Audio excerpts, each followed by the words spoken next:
Age 38. That is when an enlisted service member who joined at 18 can walk away with a lifetime pension, and most of their friends are nowhere near it. There is one number hiding behind that early start that quietly decides how much you keep for the rest of your life, and almost nobody runs it before they sign. Lewis here. 20 years from age 18 lands you at 38, and the military retirement clock starts the day you raise your hand, not the day you feel ready. Today we go deeper into the enlisted timing question that the recruiting brochures skip. Most people enlist in their early to mid-20s, but the math rewards the early start. Hey everyone, Maya here, and this is the part that hits home. Join at 18, serve your 20, and you retire at 38 with a check coming every month. I'm Liam, and here is the question I had to ask out loud. What happens if you leave at year 19? My read is you walk with nothing on the pension side, and that turns out to be exactly right. Right, and the flip side is the good one. Retire at 38 and you have decades left for a second career while a pension is already landing in your account. Let me put the two timelines side by side so the gap is impossible to miss.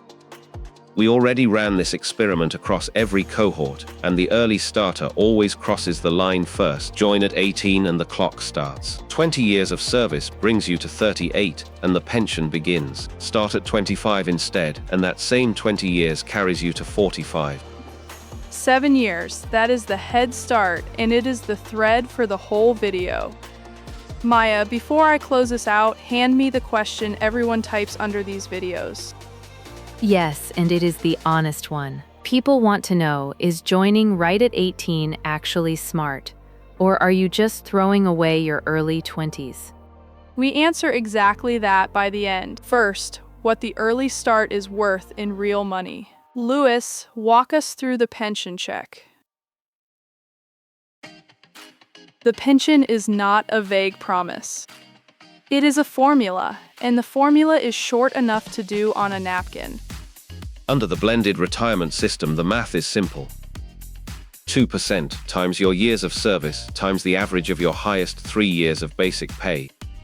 20 years of service gives you a 40% multiplier. That is the number doing the heavy lifting here. So let me put a real grade on it. A senior enlisted member at the E7 pay grade over 20 years earns about $6,245 a month in 2026. Let me run the actual receipt so you see where the monthly check comes from.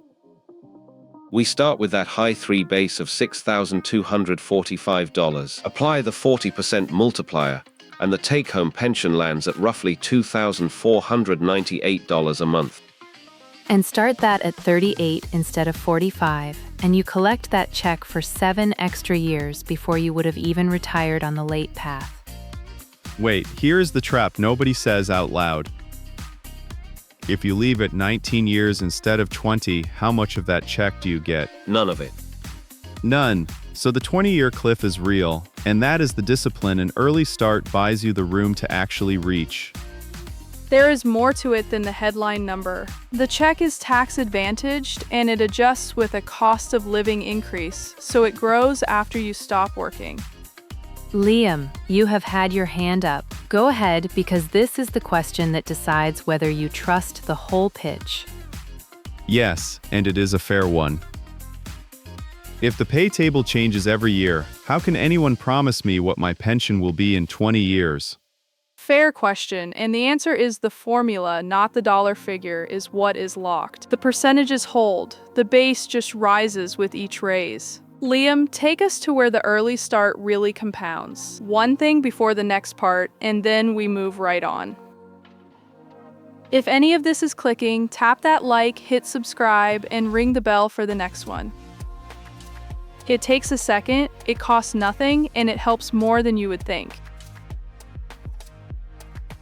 Here is where the early start stops being about a date and starts being about money that grows on its own. The Defense Department adds up to 5% of your basic pay into your thrift savings plan. That is free money on top of your paycheck. 1% shows up automatically after 60 days, and the match climbs to a full 4% on top by the start of your third year.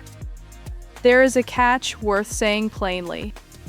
You only get the full 4% match if you are putting in at least 5% yourself.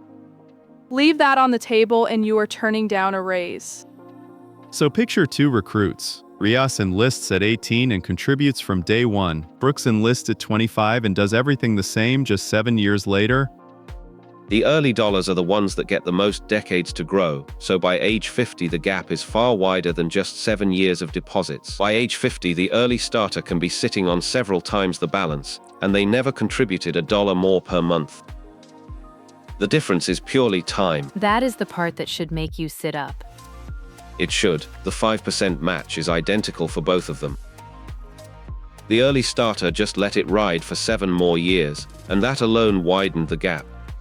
For scale, the 2026 contribution limit is $24,500, so there's plenty of room to do more than the 5% if you can.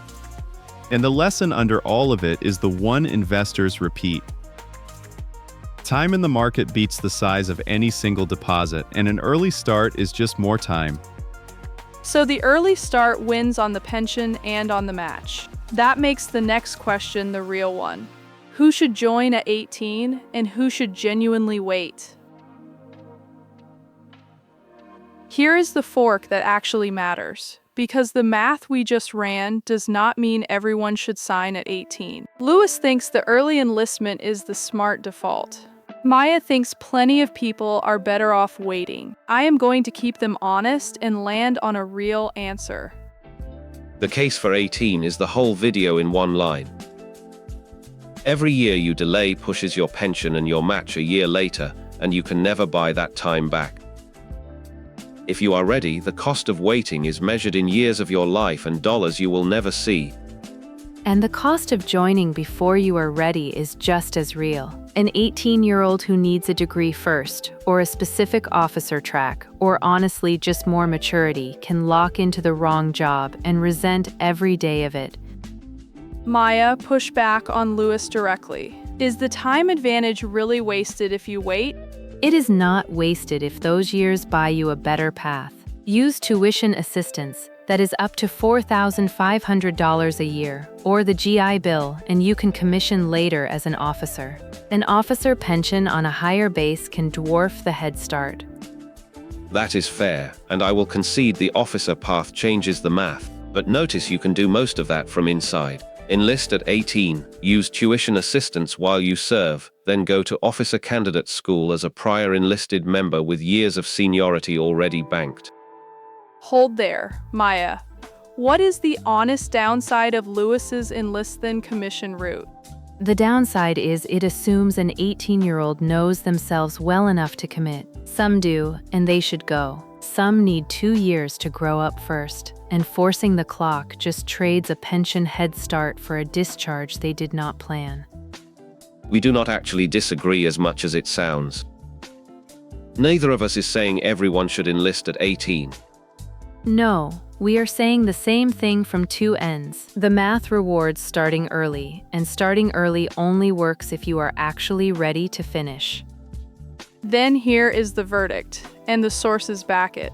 If you are going enlisted and you are genuinely ready, joining at 18 wins on the numbers, a pension at 38 under the blended retirement system, and 7 extra years of the 5% match compounding. But ready is the whole game. If you need college first, a specific commissioning path, or simply more time to choose well, wait, and use tuition assistance or the GI Bill, or join at 25 and still do great, walk away with this one rule.